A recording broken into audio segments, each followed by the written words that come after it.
Son las 7:48 de la mañana, estamos de vuelta aquí en No Hay Derecho y me hace notar con razón un oyente sobre otro evento o otro hecho muy concreto que se generó ayer en el marco de la audiencia o la discusión que se viene dando por el pedido de prisión preventiva que ha hecho el Ministerio Público en contra de quienes, según la teoría que se ha planteado el Ministerio Público, eran parte de una organización criminal que se instaló dentro de Fuerza Popular para lavar activos. Y es que después de que se conoció lo de Jorge Yoshiyama Sakaki, ¿no es cierto?, el abogado de Jaime Yoshiyama, el señor Humberto Abanto Verástegui,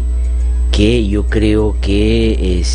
bueno, ya tiene un comportamiento más o menos conocido, es muy temperamental y a veces genera pues incidentes innecesarios, pues se acercó a Jorge Yoshiyama y le dijo una serie de cosas en un tono por encima pues de lo habitual y le llamaron la atención, al punto que el juez de la causa, es decir, el juez que está viendo estos incidentes en el marco de esta investigación, que es Richard Concepción Carhuancho,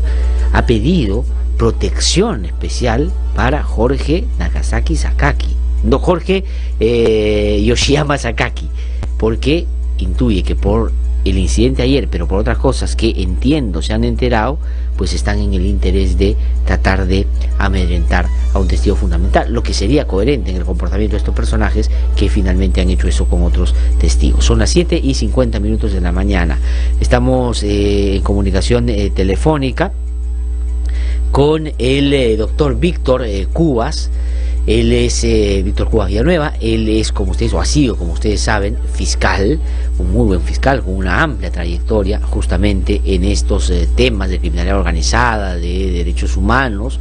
y también llegó a ser fiscal supremo, y además ha participado ya más de la gestión del Ministerio Público en la época de Pablo Sánchez. Tiene una larguísima experiencia en el Ministerio Público y sus conocimientos en derecho penal son centrales para poder identificar y poner en valor esto que hemos conocido el día de ayer, y se lo vamos a preguntar. Doctor Víctor Cubas, qué gusto saludarlo, muy buenos días.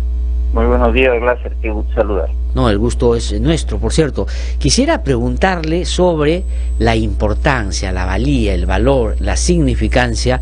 de un testimonio como el de Jorge Yoshiyama Sakaki, que a su vez es sobrino de Jaime Yoshiyama, de haberse él identificado como parte de su organización y fue el encargado de reclutar a quienes después, digamos, pusieron su nombre sin haber hecho los aportes que después aparecieron en papeles habían hecho a Fuerza 2011, y que su tío fue el que le dijo que le pidió el favor y que él mismo le entregó el dinero por más o menos $800.000. ¿Qué tan importante es ese testimonio? ¿Eso valida, refuerza lo que el Ministerio Público ha presentado en este caso?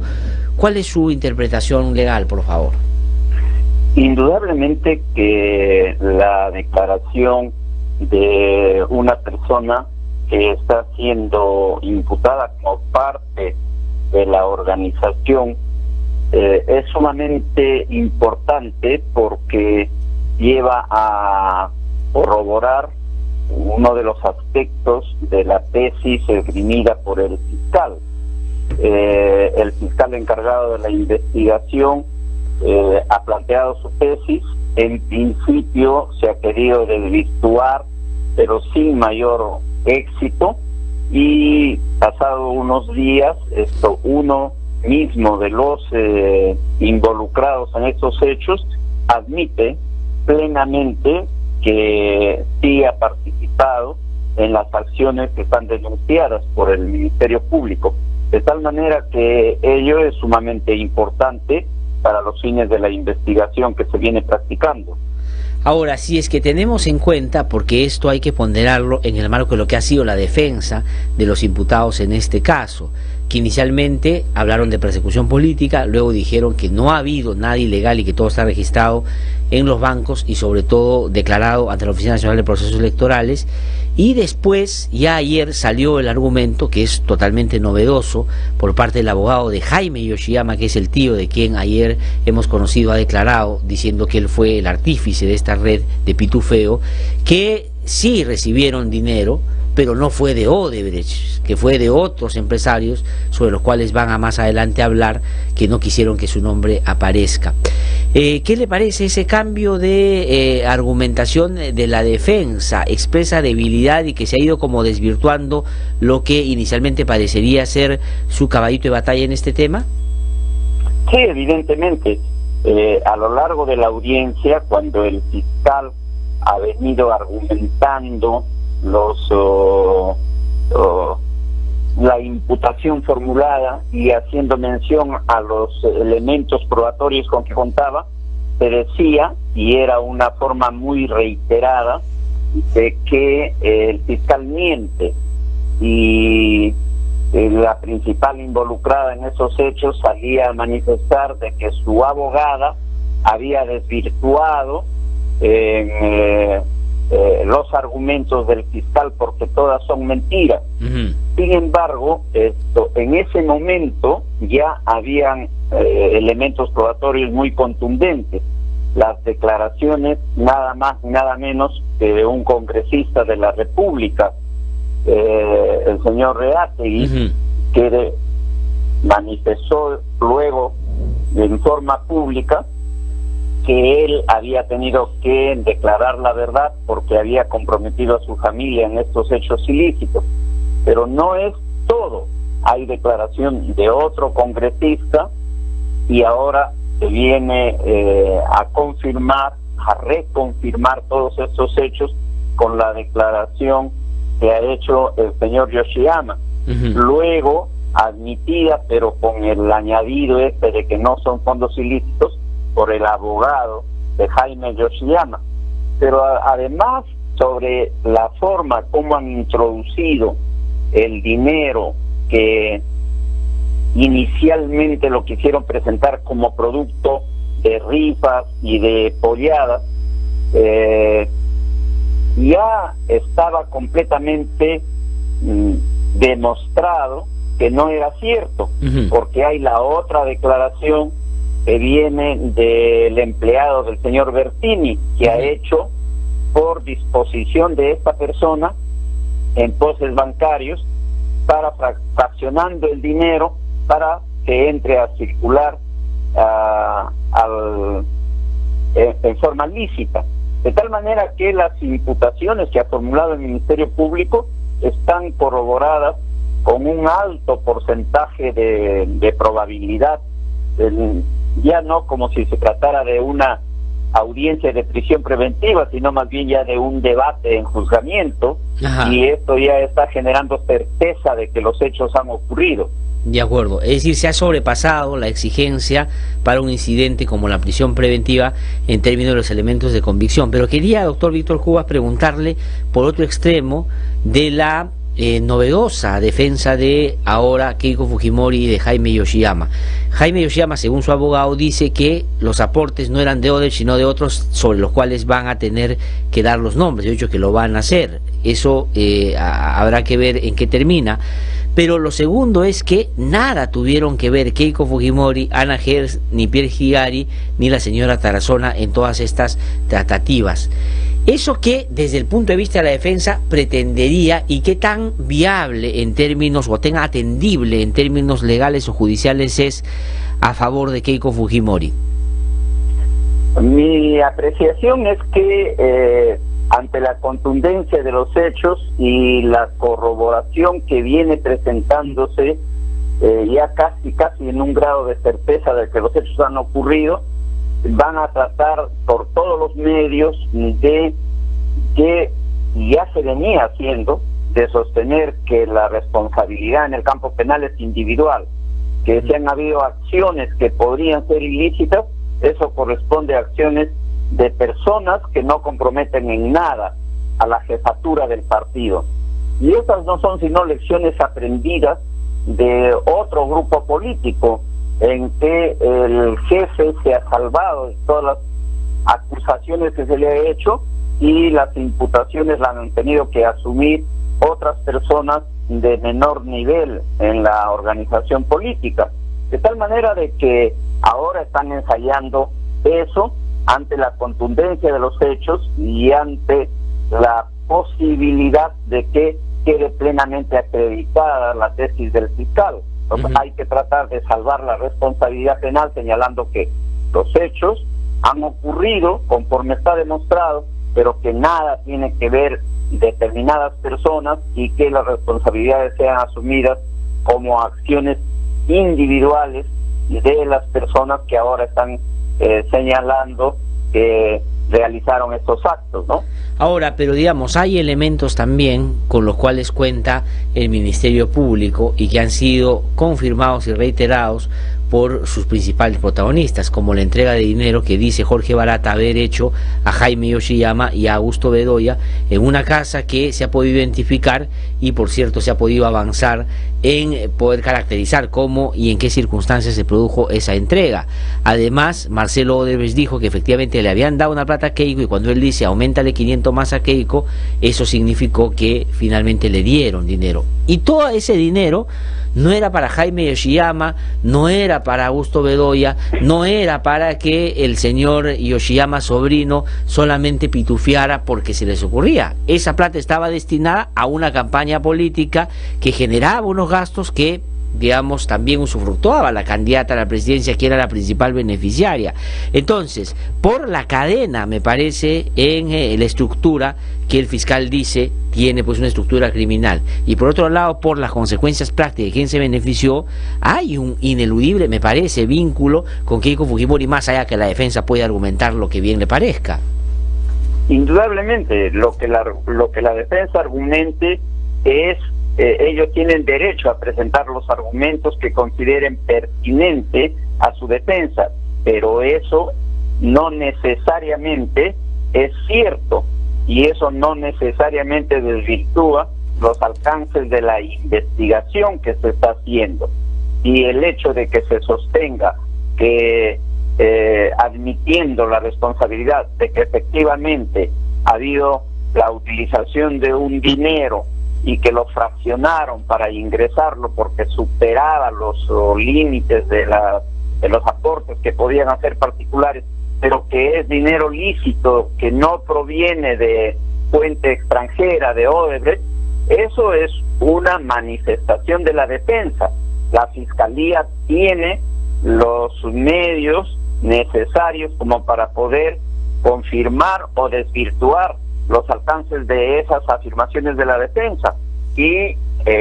tiene además información suficiente de que hubo entrega de dinero de Odebrecht,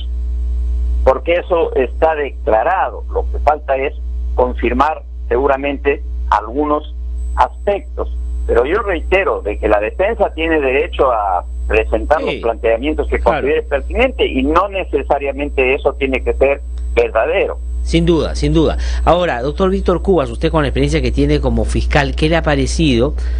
más allá de lo que ya ha comentado, porque ha tenido que referirse inevitablemente a ello, la estrategia esta del Ministerio Público, en el sentido siguiente? Ahora cobra mayor sentido el hecho de comenzar por la cabeza de la organización Keiko Fujimori, para que cuando se vaya con ellos tomando decisiones, pues los que están más abajo en la estructura empiecen a darse cuenta de que su situación cada vez se complica más, porque al no estar bajo la protección de quien ostentaba el poder, que está, digamos, bienvenida menos, el caso de Keiko Fujimori,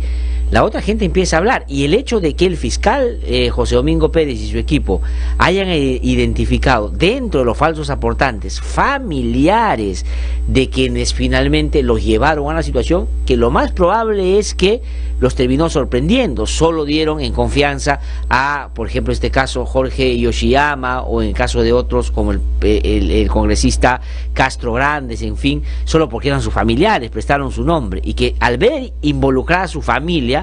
han terminado optando por hablar antes de que su familia o los personajes o las personas muy cercanas pues estén en apuros mayores. ¿Qué le ha parecido eso? Yo pienso que la estrategia que ha tenido el fiscal ha sido muy acertada, por un lado, pero por otro lado hay un trabajo muy profesional, muy serio, que ha ido confirmando todos las hipótesis formuladas. Es una investigación integral y tiene, en el momento en que plantea él la medida de coerción, suficientes elementos como para lograr éxito, como que ha ocurrido ello. Sostener que los dirigentes principales no tenían conocimiento de estos hechos es en realidad algo que es inverosímil, ¿no? El hecho mismo que hayan tratado de simular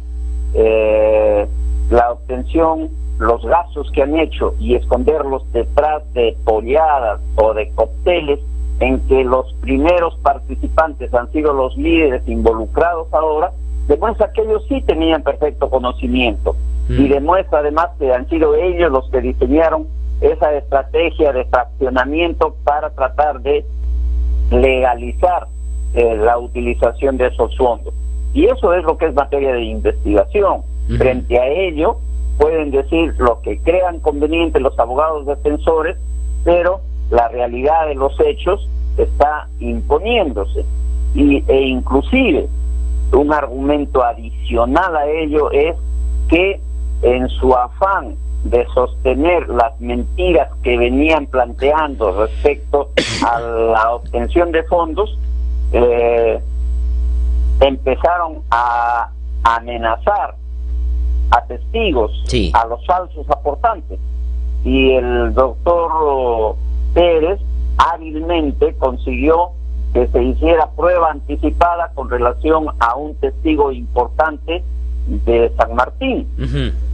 Y entonces con ello estaba ya suficientes elementos probatorios de que los hechos habían ocurrido, y estas amenazas finalmente son las que han determinado lo que se llama peligro procesal y lo que ha determinado que el juez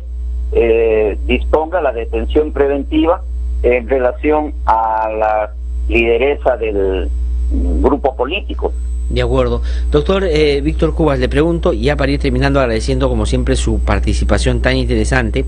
sobre el funcionamiento y cómo se está desarrollando determinados hechos y acciones dentro del Ministerio Público. El fiscal Pedro Chávarri, o Gonzalo Chávarri, ha hecho cambios, dicen hoy día los medios de comunicación, ha cambiado más de 340 y tantos fiscales en distintas zonas del país. Primero, ¿qué piensa de eso? Sobre todo cuando los cambios se dan en el marco de lo que parecería el intento de construir una legitimidad que no ha tenido por otras vías. Eso por un lado, pero por otro lado, lo que yo, no tiene por qué usted asumir esta afirmación, pero en lo que a mí respecta, una clara voluntad de acoso y de persecución a determinados personajes. Por ejemplo, la fiscal Sandra Castro le pide que por favor le quite carga procesal para poder abocarse a la investigación del Juego Blanco del puerto, y le da más trabajo y la manda al aeropuerto para que ahí vea drogas y colombianos y una cosa binacional, en fin, para distraerla un poco. Luego saca a la fiscal coordinadora de las fiscalías del Callao, que a su vez antes había pedido que saquen a 2 fiscales que aparecen en los cuellos blancos del puerto, y la subordina a uno de ellos en una cosa que me parece bastante reprochable y discutible. Por otro lado, en el caso de José Domingo Pérez, ya mandó al fiscal de control interno, ¿no es cierto?, el pedido de que tome las acciones necesarias para iniciarle un proceso administrativo por esto que dijo en México. Al fiscal Rafael Vela lo ha sacado de Pronavi. En fin, eso de repente tiene un impacto menor, pero también está dando señales de esa manera. Inclusive se dice que está buscando reemplazo ya para ver, bueno, en fin, hay varias cosas ahí. ¿Qué le parece eso? Yo creo que evidentemente frente a la situación que está viviendo el Ministerio Público en este momento y a las críticas cada día más abundantes, tanto de sectores de la Administración de Justicia como de la ciudadanía en general, determinan una perturbación que trae como consecuencia que el doctor Gonzalo Chávarri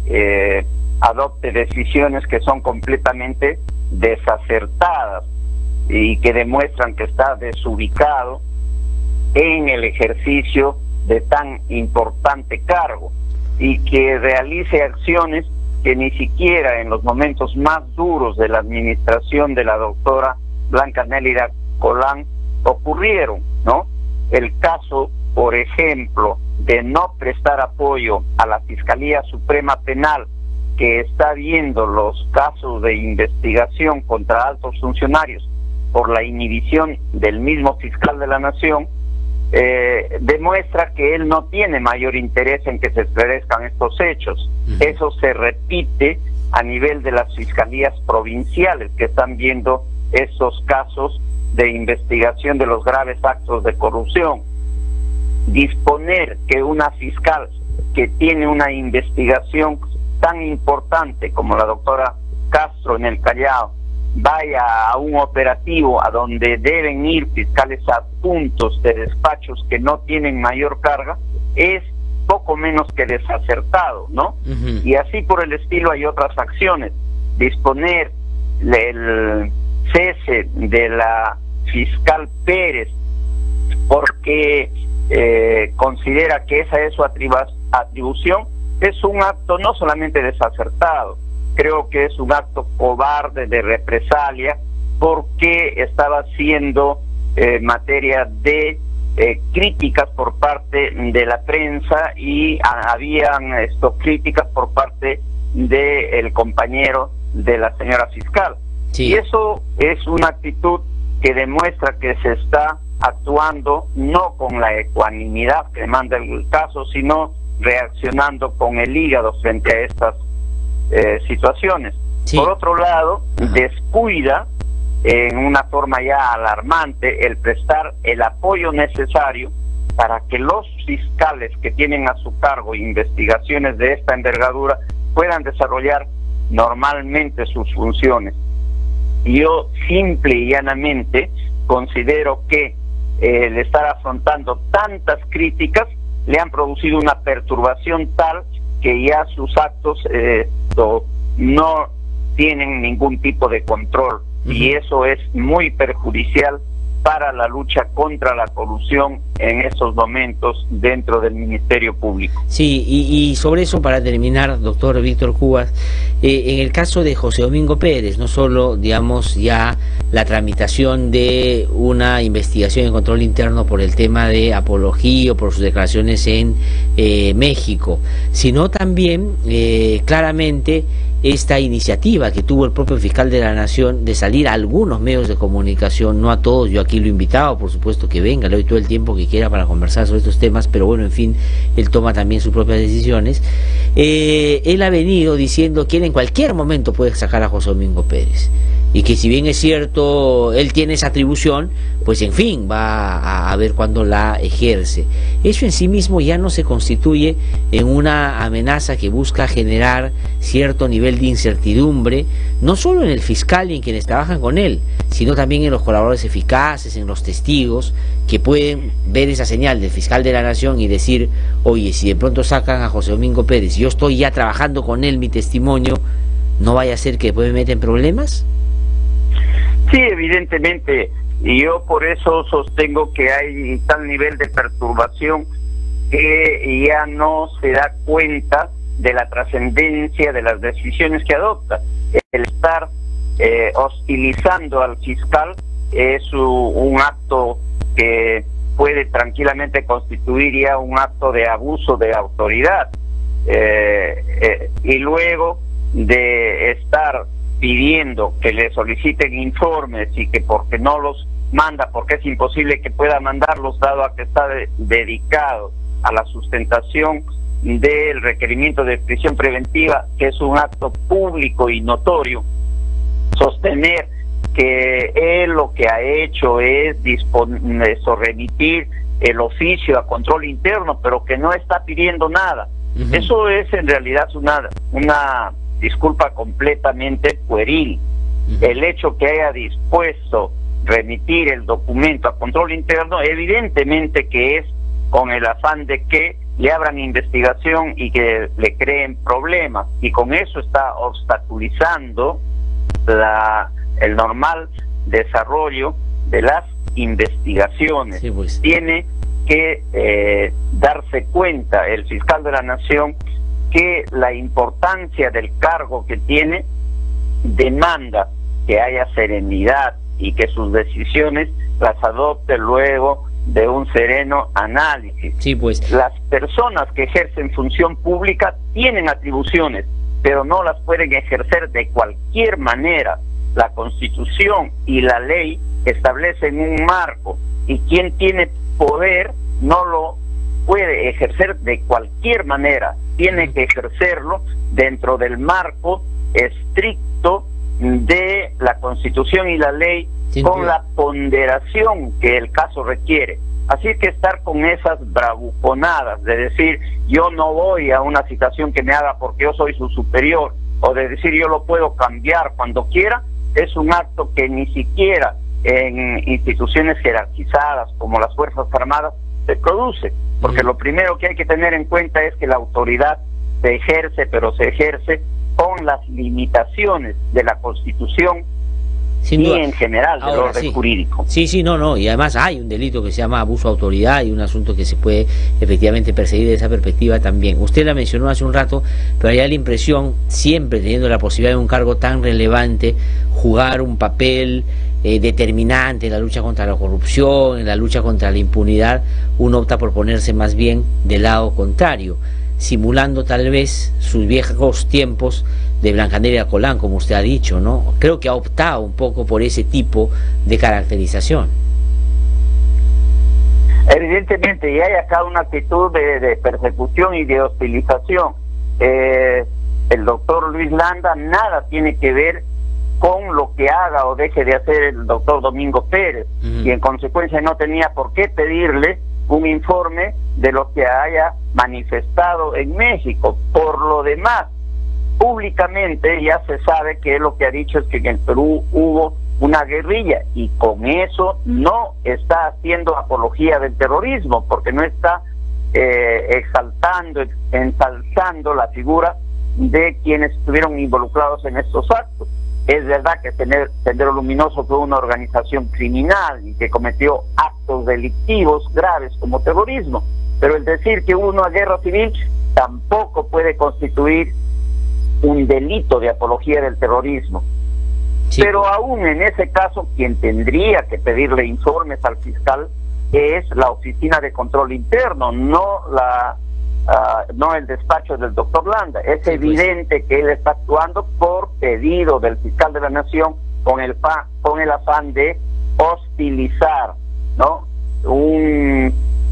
inocultable afán de persecución al doctor por lo que está haciendo su trabajo. Sí, pues, claramente.